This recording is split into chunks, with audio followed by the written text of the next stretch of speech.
Hello, and welcome to the Pathways to Healing podcast. I'm your host, Jen Panatoni, and each week I will be sitting down with community members near and far to talk about ways that they are creating spaces for healing themselves and others.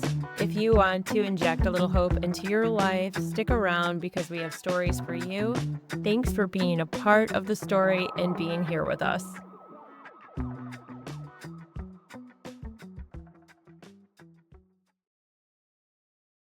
Hi, I'm Jen Tony, and welcome. Today I have with me Dr. Gayle Bereskin. Dr. Bereskin has over 30 years experience in palliative and end of life care. Today we're going to be discussing the use of psychedelics, in particular ketamine therapy, when it comes to end of life care and this transitional time in people's lives. Doctor, thank you for being here with me today. Thank you, Jen. I'm excited to be here with you.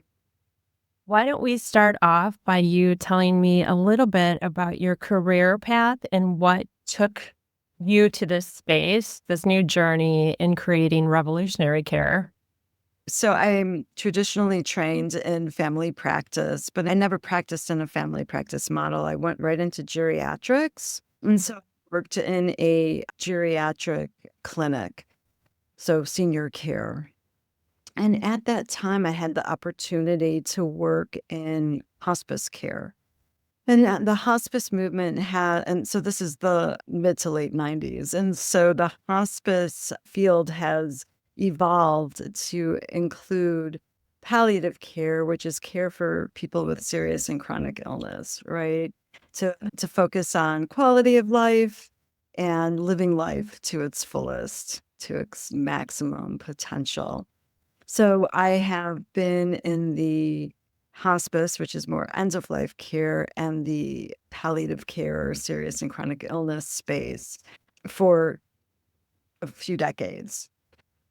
What made me pivot to this work a couple of years ago was that our traditional paradigm of helping these patients and their families are considered part of the patient unit that are in this transitional time of their serious and chronic illness, that while hospice and palliative medicine is a team approach with other disciplines, part of that team, not just physicians, but nurses, social workers, and spiritual care, that in the past probably 5 to 10 years, there's a large portion of those patients and their families that are exhibiting a lot of suffering, but more than just physical suffering, a spiritual, emotional, psychological, and existential distress that is compounding their suffering.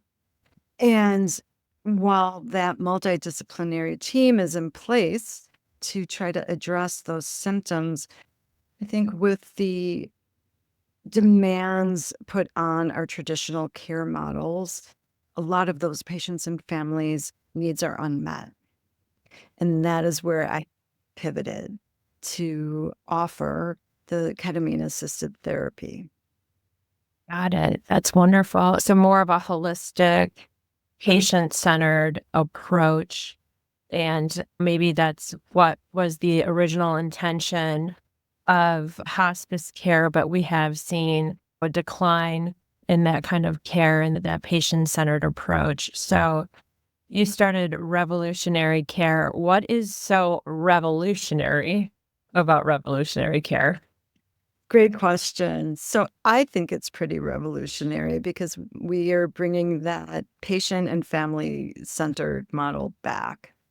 And to try to shift the paradigm, I don't want to dismiss my palliative and hospice care colleagues that are in the traditional model. Most patients and families are well cared for, and certainly physical symptoms are addressed. But I would say there's a good, probably 20, definitely 20, if not up to more, 40 or 45% of folks that are really struggling with this existential spiritual distress at the end of their lives.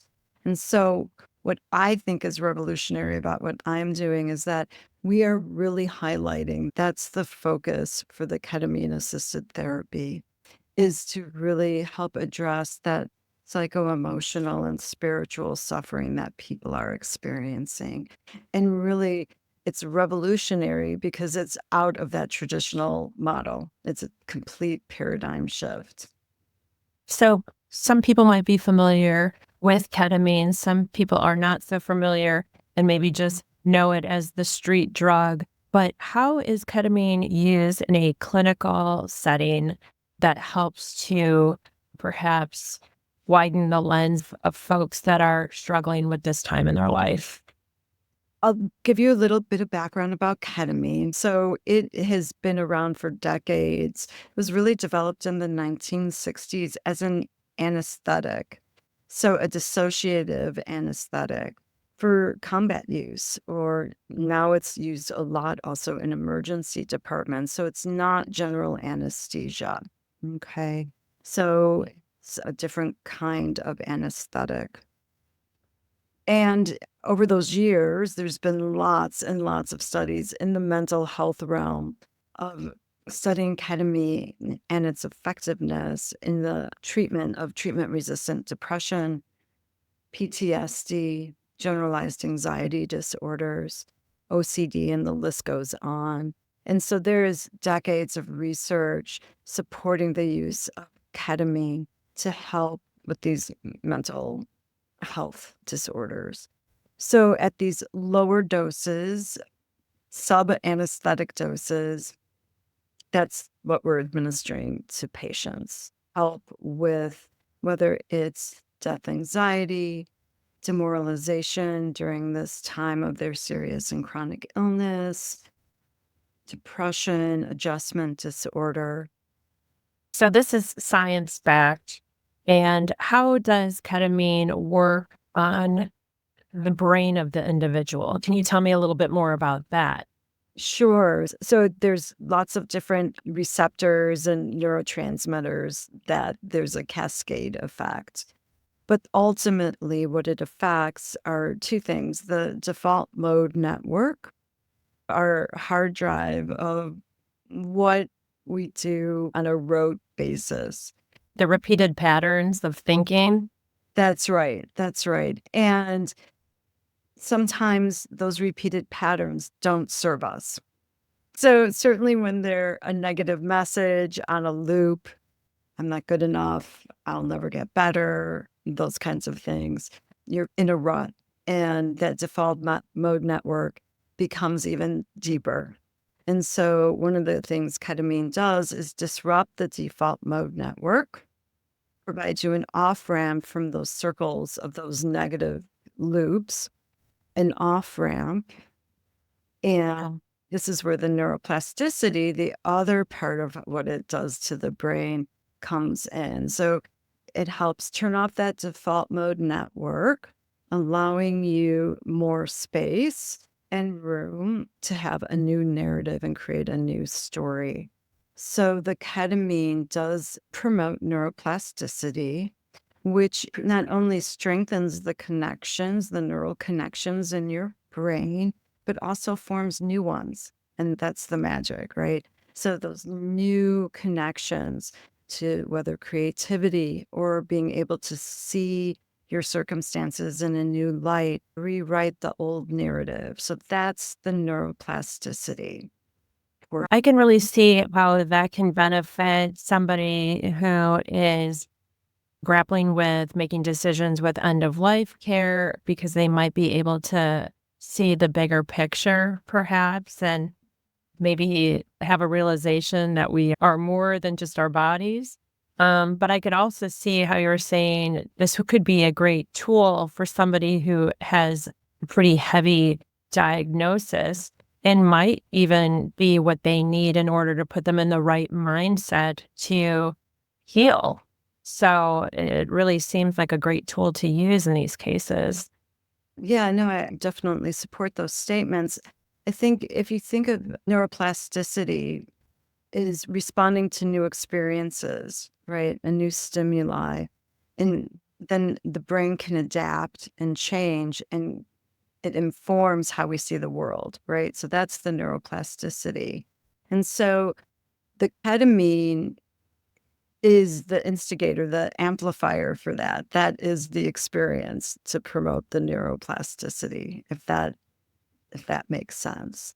We could go on a 2-week silent meditation week, and maybe that might promote neuroplasticity. So it's finding the experiences that help to promote the neuroplasticity. We often talk about ketamine as being the nonspecific amplifier, right? It is the tool to induce the neuroplasticity. Beyond the person who might be end of life or with the diagnosis, you mentioned that as an entire holistic approach, you're also considering the caregivers in this situation as well. So how could this help caregivers?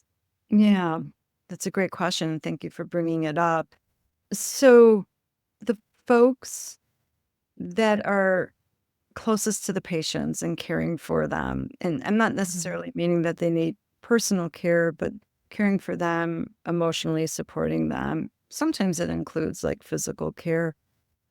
There's been lots of studies shown that those primary caregivers, whether family members or close friends, have as much death anxiety as the patients themselves. This is across all illnesses, but very significant in people with a cancer diagnosis. And we need to look at the family members as part of the care unit. So there's, Right.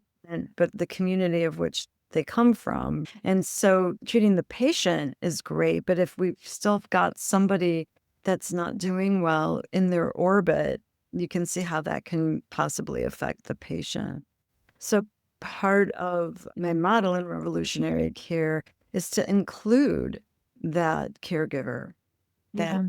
person for the patient, if they're not doing well, if they're also having anxiety, if they're also having demoralization, to include them in the care plan. Who we surround ourselves and our support during these times in our life is so important. So we all have to be on the same page. Who would be a good candidate for this, or who would also be somebody who needs to consider more things before they embark on ketamine treatment? Sure. I'll use a patient with a cancer diagnosis going through sort of their cancer journey. That can be a pretty up and down journey. Lots of testing, lots of diagnostic testing, blood testing, going for infusions, staying on their immunotherapies. And there's a whole medical world that starts happening with those patients. And I feel like sometimes, not always, but sometimes folks can lose their purpose and meaning. They just identify themselves as a cancer patient, not the 61-year-old, Mother, right, sister, friend, everything else that they are, all of the beautiful parts of who they are, not just the right. disease that they are That's struggling with. right. That's right. And that they get lost in their disease. And when you get lost in your disease, then you lose your sense of personhood and you lose the sense of self. So for those folks, this is, and it is hard to get out of that loop. Again, going back to the traditional sort of model, there's not a lot in place that works quick enough. It's time at this point in their life to go on Right. like that meditation retreat, like you're saying. There's different ways to get there, but this is what we're working with, what we got here and Right. now. And a medicine isn't always the right thing. Antidepressants aren't necessarily the right tool. And oftentimes folks complain it just blunts their emotions. So they might not feel the lows, but then they don't feel the highs. We want people to experience everything just in a way that they can process better. So that would be an example. I know that you do a really intense onboarding interview process to which you would double check and make sure that this person is a candidate. But I guess what are some maybe red flags or something where people would want to be aware of use of ketamine alongside those other challenges? Yeah, some people want to exhaust more of the traditional routes first, maybe an antidepressant or an anti-anxiety. Most Mhm. people, sometimes they're open to talk therapy, sometimes they're not. So if they want to exhaust or try those modalities, sure, always encourage people to do that.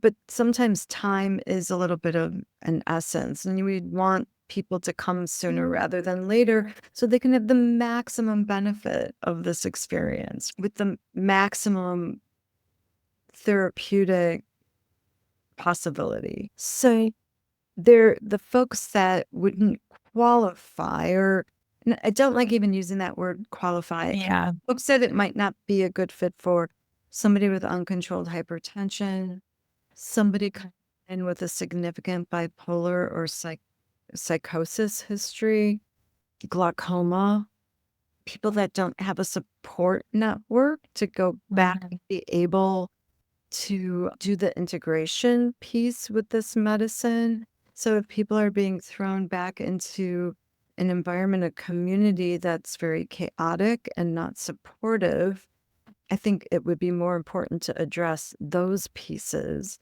than introduce ketamine. Right. Now, who do you work with? You work as your concierge, Mhm. correct? That's And maybe walk me through what somebody can expect if they embark on a journey with revolutionary care.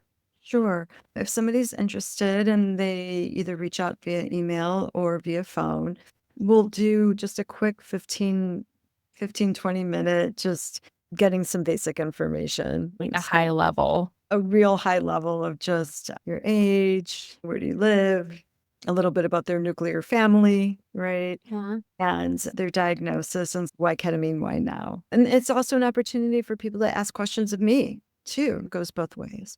And so if we together decide to engage in a relationship, the next part is there is enrolling in my patient portal, like any other practice. And there is a medical consultation, again, a deeper dive into what's happening with them medically, a psychiatric history, surgical history, a review of medications, and then it's the opportunity to go over forms, consent forms. And then, so that's phase one. Next phase would be preparation. So, really helping folks go a little bit deeper and drill down to the why.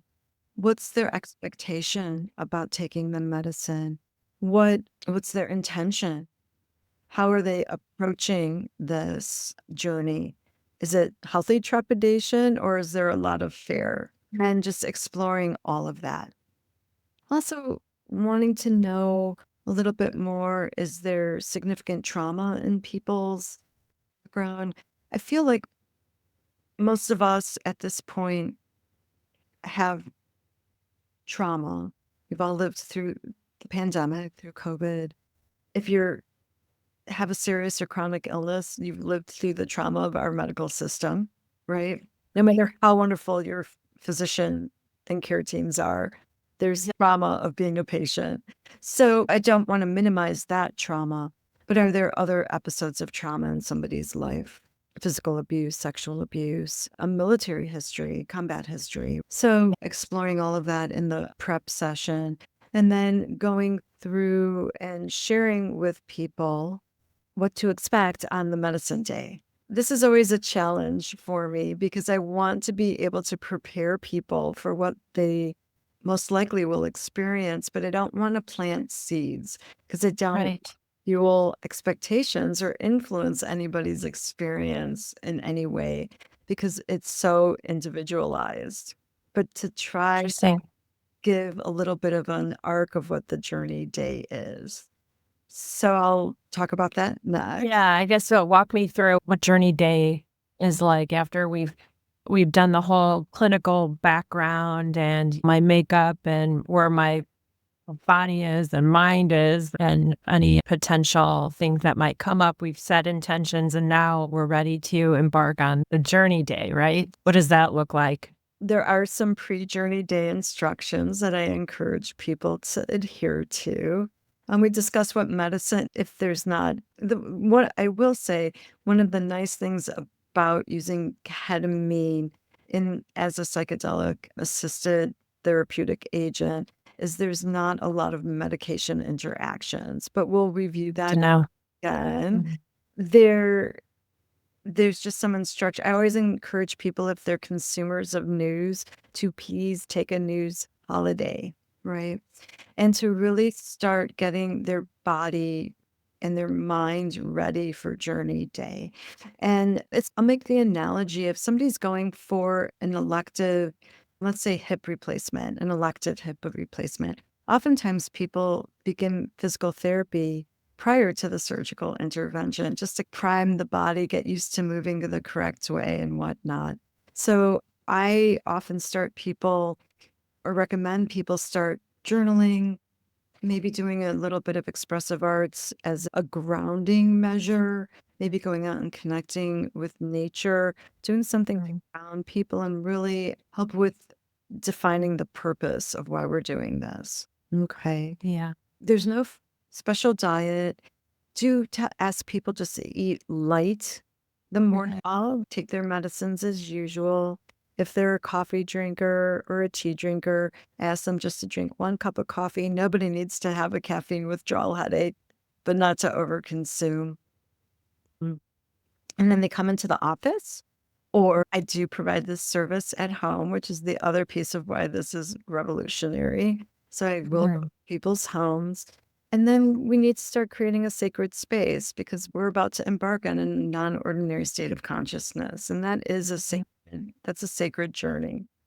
So we will make sure the space is tidy if they're in their home, right? That it's comfortable.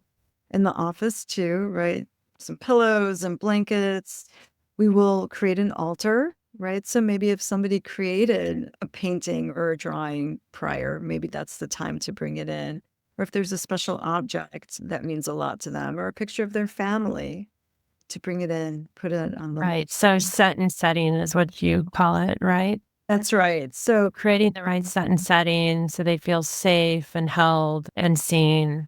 And that altar, like you said, could be anything from religious artifacts or just warm and cozy things that make them okay, feel at home. maybe a special memento from a really meaningful, maybe from their honeymoon or another magnificent trip. So yes, that's the setting, creating the container to make the best chance for an outcome. Outcome. Correct. Yeah. Yeah, correct. Right. Oftentimes I'll ask people if they want to read a poem or a passage that's meaningful to them, or I can read it for them. And at that point, checking heart and lungs again, doing a blood pressure, doing a pulse ox, just getting some of the medical things away out of just checked and making sure everyone is ready to go from that physical perspective. If somebody tends to have nausea, really sensitive to meds, we might pre-medicate with a little bit of anti-nausea medicine. This would be the time as they come in, right? And then music would get people comfortable. Eye shades are strongly encouraged and provided. That just helps to keep the person inward for their inner experience. And then there's music to guide this experience. And so the whole time, the peak effects of the medicine, anywhere from maybe 45 minutes to an hour, 75 minutes, varies. And then people start coming back. And we spend a little bit more time. Maybe we start talking if that feels right. Maybe people certainly want people to have a little snack. Yeah. And depending on where folks are at, we may start the integration process at that point. Sure. No, when you talked about the medicine, how is that being administered? Yeah, great question. There's different routes of administering the ketamine. I do not provide IV ketamine. There are clinics in community that do that. The route, which is discussed in that medical consultation and prep, What in direction you plan to go that day? Yeah. and what feels right for the person coming in, is either oral preparation or more often than not an intramuscular, which would just be administered into the deltoid muscle. And during their journey, like you said, you're monitoring their pulse and their oxygen levels and things like that. So you are watching them and you're sitting with them during their journey to assure their safe journey and return. Yes, I do. I am at the person's side the entire time. I'm not leaving. I'm in the room. If they want to have somebody else there, their significant person, that's up to them. That's between that person and the patient. But I will be there absolutely, absolutely to monitor and to hold the space. I'm Right. also part of the container. Yeah. So after journey day, then what would be phase 3 of this longer journey that goes beyond just the medicine day? So we talked about a little while ago about how ketamine's like a non-specific amplifier, right? It be the catalyst for the neuroplasticity, but how do we make the most of that physiologic event? And so that's integration. And integration may start at the end of that journey day if people are wanting to express themselves. Maybe they want to talk, maybe they don't. Maybe they want to journal, maybe they want to create some art. But the integration piece, which is typically done anywhere from 3 to 5 days after journey day, is again to try, it's not me making meaning of people's journeys, it's hearing what people experienced and having them tap into their inner healing intelligence to ascribe meaning and purpose and maybe help facilitate that a bit for folks. And then integration is an ongoing event. So integration again can be journaling. It can be definitely encourage people to connect with nature however they can. Maybe it's sitting in their garden or going to the botanic gardens or the Morton Arboretum. Local. Maybe it's just walking in the neighborhood and seeing what's in bloom, or if it's Right, all right. the leaves coming down. Nature is, I feel, is really important in the integration process because it is part of what helps us connect to something larger, right? Yeah, definitely. Definitely. And that we're all part of this fabric together, a part of nature, not separate from nature. And that really plays nicely with the ketamine and the journey, the expansive journey that it provides, right? That you are feeling in in the journey, typically feeling that you are part of something larger and to continue that, right, in the integration. How do we continue tapping into? Right. From what I know about you after working with you over the last year is what a creative force of energy that you are and that you bring to this lens. In addition to this holistic approach, I just appreciate your eye for beauty and really just bringing art into your practice. So, what are some of the things that you have to use? What kind of art tools do you use when it comes to integration? Oh, thanks for those kind words, John. Art is my tool, right? Stay in the expansive space, right? For others, it might be movement. For me, dance or yoga or Tai Chi. For me, it's art making. And when I do make art, I am in that space, that expansive space. It is a meditative space for me. So personally, I like using watercolor. Oh, yeah. I've seen your work. It's beautiful. Yeah.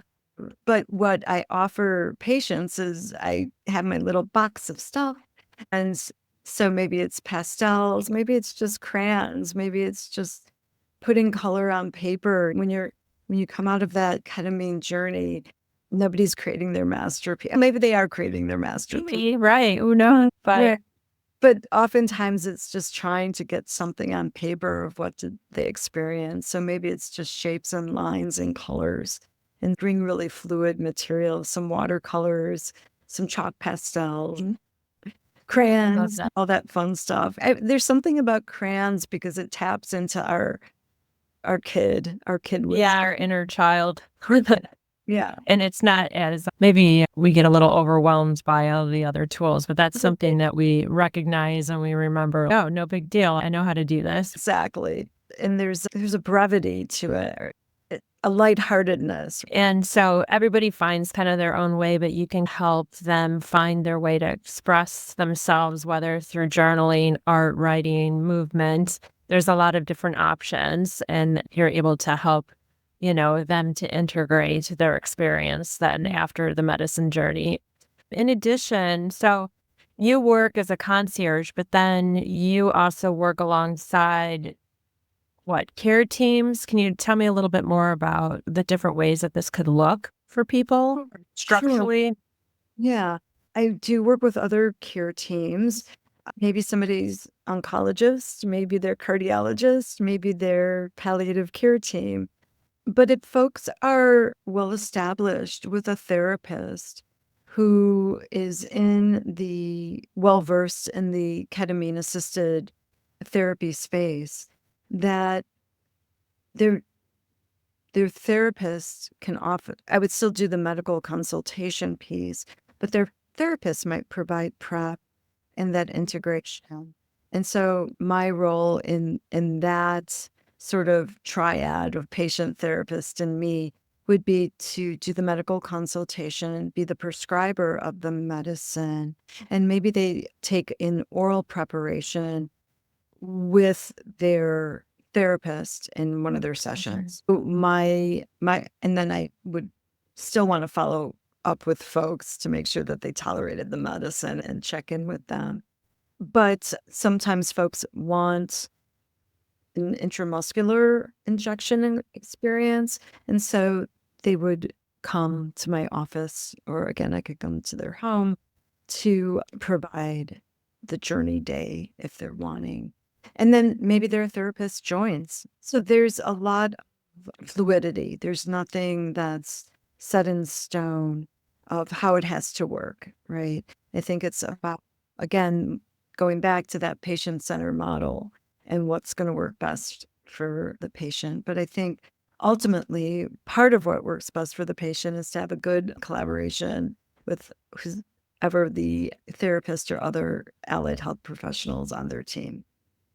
This has been so informative. Thank you so much for explaining how ketamine is used in this kind of setting. Is there anything else that you can think of that you want people to know before getting in touch with you? If that's what next steps, I guess, that they could take if they think that ketamine is right for them? Sure. I guess I would say if there's trepidation, it's normal and that's healthy. I would Yeah. also say that this is pharmaceutical ketamine. This isn't thing that you're getting off the street, and that this is a therapeutic intervention with me as the physician participating at 100%. With intentional use, integration, which is very important. So healthy trepidation is welcomed and expected. And I would say for folks, so that shouldn't deter them from reaching out because we could just have a conversation about it. And then to come to this experience and this work with curiosity. Yeah. Heart open, mind open to what this journey might take them on. But yeah, Change. like a trusting of the process, a letting go, and a receiving. Right. Uh, Yeah. Well, thank you for the work that you do. I feel like it is so important. I'm sure we can talk for hours about end of life care and psychedelics, and hopefully we'll talk again. But if people want to reach out to you, we'll link the website and they can start off by reaching out to you to get a 15-minute phone call conversation if they are curious about ketamine therapy in these settings. Dr. Bereskin, thank you so much. And good luck with Revolutionary Care. You're doing amazing work. Thank you. Thank you for having me today. That brings us to a close of this week's episode, Pathways to Healing. Thanks for joining me, Jen Panatoni, and for sharing this space as part of the Healing Collective community. My deepest hope is that each conversation offers a spark of insight or a moment of connection on your unique journey to well-being, whether that's healing for your body, nurturing your mind, or uplifting your spirit. If you find value in these discussions, please consider subscribing or following Pathways to Healing wherever you listen. A rating and a review would also help others discover our community, and we truly appreciate that support. For resources as well as ways to connect further with the Healing Collective and guests, make sure to check out our show notes. And remember, this podcast is dedicated to being a bridge and a connector, fostering community rooted in intentional, mindful, and loving exploration. Until we meet again, this has been Pathways to Healing with Jen Panatoni. Take care.